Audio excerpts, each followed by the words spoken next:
The first words my mother said after my daughter was born weren't congratulations. They weren't, "She's beautiful." They weren't even, "How are you feeling?" Instead, she stood beside my hospital bed, looked at the tiny baby sleeping peacefully in my arms, and said something I'll never forget. "I'm sorry. I can't help you." I blinked in confusion. "What do you mean?" She took a deep breath before quietly adding, "Your sister's vacation matters more." For a moment, I honestly thought the medication was making me hear things. I looked down at my newborn daughter, then back at my mother. "What?" She folded her arms as though what she was about to say made perfect sense. "Emily and Jason booked their anniversary trip months ago. They've already paid for everything. They need me to watch their children." I stared at her. "I just had a baby." "I know. But they've been planning this for nearly a year. So, you'll have to figure things out yourself." My name is Hannah Carter. I was 31 years old. And less than 24 hours after giving birth to my first child, I learned exactly where I stood in my mother's priorities. The painful truth was that this wasn't the first time my younger sister had come first. Growing up, Emily was the sunshine of our family. Outgoing, funny, confident. She had a way of making everyone laugh within minutes. I was quieter, more responsible, more independent. Whenever something went wrong, I was expected to understand. If Emily forgot her homework, I drove it to school. If she broke something, I was reminded she was still learning. If we both wanted the same thing, I usually stepped aside because, according to Mom, I was the mature one. At first, I believed that was simply what older sisters did. As the years passed, I realized the pattern never changed. When Emily wanted my bedroom because it was larger, I was asked to switch. When she borrowed my clothes without asking, I was told not to make a fuss. When my college graduation and Emily's vacation happened during the same week, my parents skipped my ceremony because changing their travel plans would have been too expensive. I smiled through the disappointment. I always did. After college, I became an elementary school teacher. The salary wasn't extraordinary, but I loved helping children discover the joy of learning. Emily chose a different path. She married young, stayed home with her 2 children, and filled social media with beach vacations, weekend getaways, and family adventures. I never judged her choices. Everyone builds happiness differently. When she had her first child, I drove 3 hours every weekend to babysit whenever she needed a break. I canceled plans, missed birthdays, even used vacation days from work so she and her husband could celebrate anniversaries together. She thanked me often. "I don't know what we'd do without you." I never imagined that one day, when I needed help for the first time, no one would be there. 2 years before my daughter was born, I met Daniel. He wasn't wealthy. He wasn't flashy. He worked as a physical therapist and had the calmest personality I'd ever known. After our second date, he admitted something that made me smile. "I've never been good at impressing people." "You don't have to. Just be yourself." He laughed. "I can do that." We married 18 months later in a small ceremony, surrounded by close friends. My parents attended. Emily arrived nearly an hour late because her family had stopped for lunch on the way. Mom laughed about it. "That's just Emily." I smiled politely. Some habits never changed. A year later, Daniel and I received the happiest news of our lives. I was pregnant.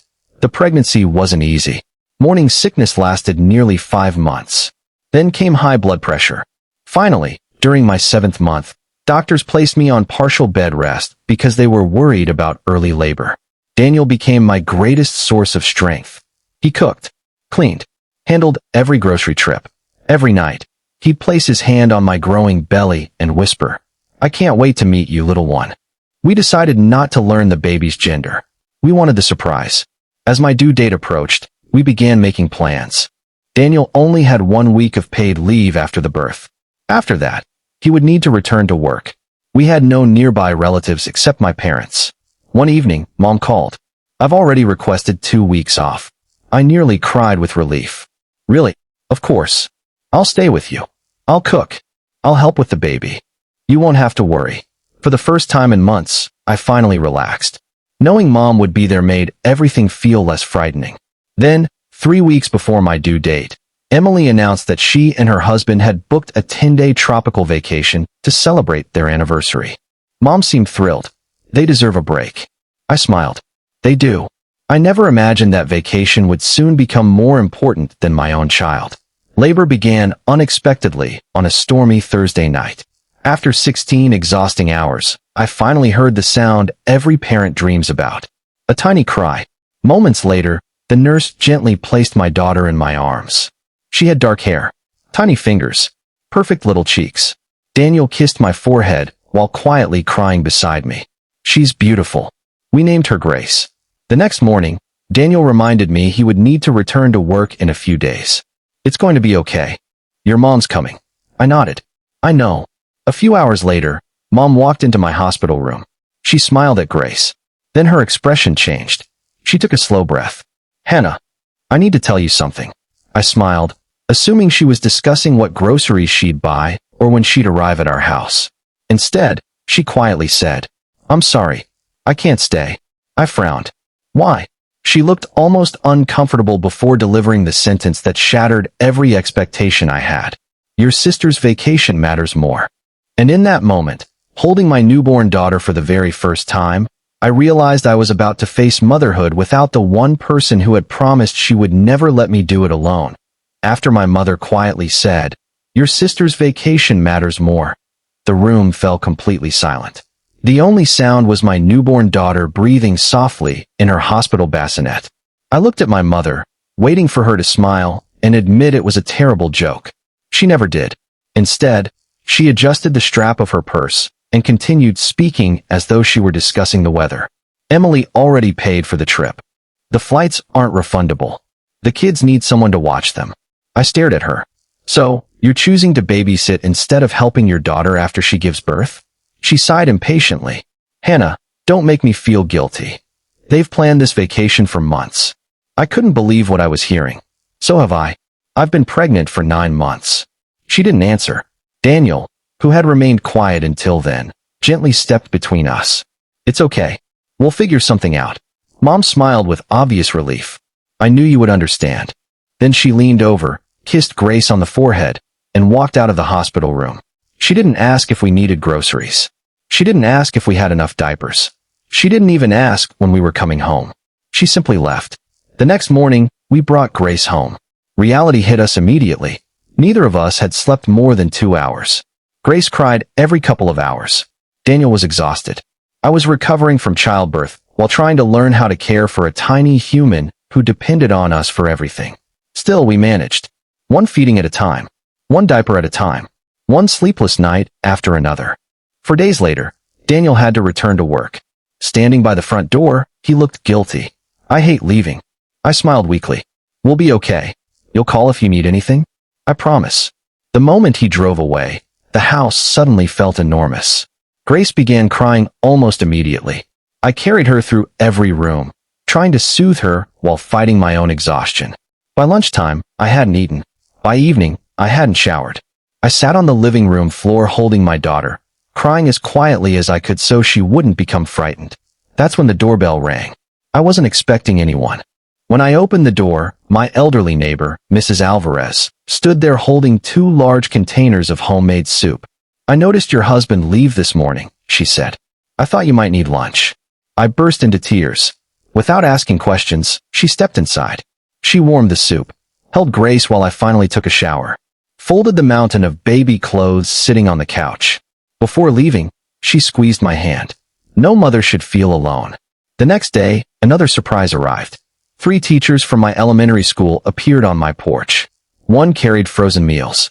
Another brought diapers. The third handed me a handwritten card signed by nearly every teacher in the school. Inside, someone had written, Your school family has you covered. Over the next 2 weeks, something incredible happened. Neighbors mowed our lawn. Friends delivered groceries. Co-workers organized meal deliveries. Parents of former students sent baby clothes their children had outgrown. People I barely knew showed us more kindness than my own family. Meanwhile, my mother's social media filled with photographs from Emily's vacation. Beach sunsets, fancy restaurants, boat tours, family selfies. Under one picture she wrote, Making priceless memories with the people I love most. I stared at that sentence for a long time. Then I quietly closed the app. Not because I was angry anymore. Because I was finished comparing myself to someone who had already made her choice. 3 weeks later, Emily returned home. She called immediately. Hannah, Mom told me you've been upset. I took a slow breath. Did she tell you why? Emily hesitated. She said you expected her to cancel our vacation. I never asked that. What? I only expected the help she promised months before your trip. Silence. Then Emily quietly asked, Wait. Mom promised to stay with you? Yes. I didn't know. Another long silence followed. Finally she whispered, Oh no. The next afternoon, Emily arrived at my house carrying her suitcase. The moment she stepped inside, she hugged me tightly. I'm so sorry. I swear I didn't know. She looked around the house before asking, Who helped you? I smiled. My neighbors. My co-workers. My friends. She lowered her eyes.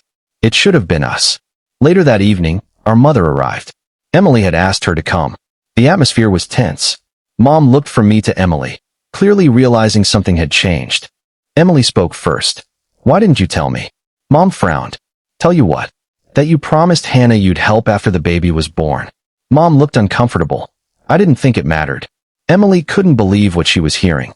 It mattered. You made me the reason you abandoned your own daughter. Mom finally broke down. I was trying to keep everyone happy. I gently shook my head. No. You were trying to avoid disappointing Emily. But disappointing me had become normal. Those words hung heavily in the room. Mom started crying. I never realized. You never complained. I smiled sadly. That's because every time I did, I was told to be understanding. For several minutes, nobody spoke. Finally, Mom walked over to Grace's crib. She looked at her sleeping granddaughter and quietly whispered, I've missed her first smile. I nodded. You did. I missed her first bath. You did. I missed her first doctor's appointment. You did. Tears rolled down her face. I can't get those moments back. No. But you can choose not to miss the next ones. That conversation changed everything. Not overnight. Trust doesn't rebuild in a single afternoon. But little by little, Mom began showing up. Not with promises. With actions. She visited every Saturday. Read books to Grace. Cooked meals without being asked. When Grace took her first steps months later, Mom was there cheering louder than anyone else. One evening, while watching Grace laugh in the backyard, Mom quietly said, I spent years believing love meant giving the loudest child the most attention. She looked at me with tears in her eyes. I finally understand that the strongest child often needs love just as much. Looking back, people often ask if I ever forgave my mother. The answer is yes. Not because what she did didn't hurt. It hurt deeply. I forgave her because carrying resentment would have stolen even more moments from my daughter's life. Grace deserved a family that learned from its mistakes. And my mother deserved the chance to become the grandmother she hadn't been ready to be on the day Grace was born. Sometimes the people who disappoint us the most aren't incapable of changing. Sometimes they simply don't recognize the damage they've caused until they're forced to see it through our silence. My mother's greatest mistake wasn't choosing a vacation over a hospital visit. It was believing there would always be another chance to make up for the moments she missed.